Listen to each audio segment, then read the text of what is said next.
Mary দেশ কি ধরতি গানে প্রাণ দিয়েছিলেন তিনি।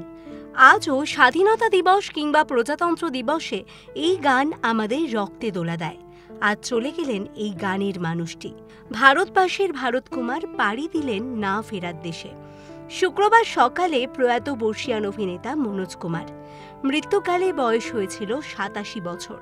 শুক্রবার ভোর ৩:৩০ নাগাদ মুম্বাইয়ের হাসপাতালে শেষ নিঃশ্বাস ত্যাগ করেন তিনি।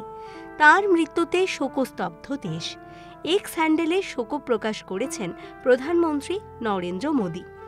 ১৯৩৭ সালে অবিভক্ত ভারতের আব্বোতাবাদে জন্মগ্রহণ করেছিলেন মনোজ কুমার। আসল নাম হরিকিষাণ গিরি গোস্বামী। বলিউডে পা রেখে তার পরিচয় হয় মনোজ কুমার। পরে বদলে যায় সেই পরিচয়ও। আম জনতার ঘরে ঘরে তিনি হয়ে ওঠেন দেশের নায়ক ভারত কুমার।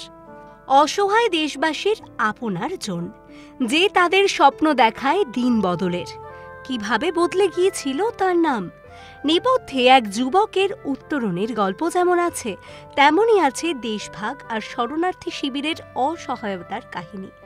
১৯৪৭ সালে মাত্র ১০ বছর বয়সে ভিটে ছাড়া হতে হয় হরিকিষাণ গিরি গোস্বামীকে। পাকিস্তানের আব্বোতাবাদ থেকে বাবা মায়ের হাত ধরে চলে আসতে হয় দিল্লিতে। ঠাঁই হয় শরণার্থী শিবিরে। সেখানেই হারিয়েছিলেন সদ্যজাত ভাইকে। সেই স্মৃতি ভুলতে পারেননি সারা জীবন। নিজের অভিনয় আর ছবিতে বারবার তুলে ধরেছেন দেশের প্রান্তিক মানুষের কথা। তার সিনেমা হয়ে ওঠে দেশ আর সময়ের আয়না, আর তিনি হয়ে ওঠেন ভারত কুমার। ১৯৫৭ সালে ২০ বছর বয়সে মায়ানগরী বোম্বাইয়ে পা রাখেন তিনি। তার প্রথম ছবি ফ্যাশন।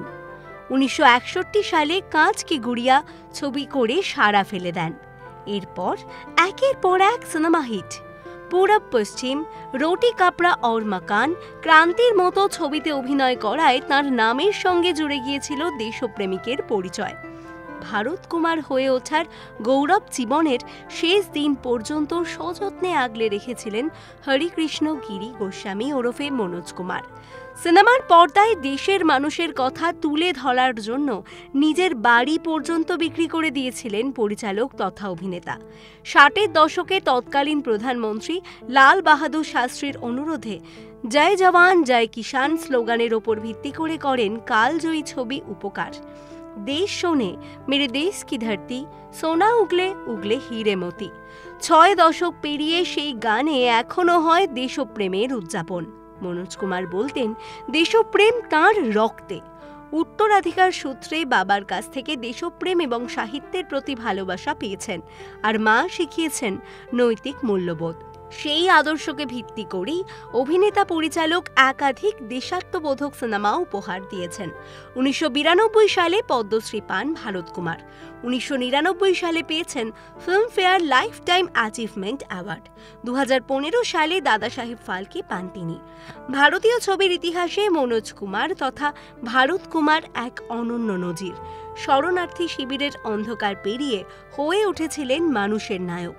তাঁর প্রয়াণে এক যুগের অবসান হয়। জিও বাংলা তাকে জানায় বিনম্র শ্রদ্ধা।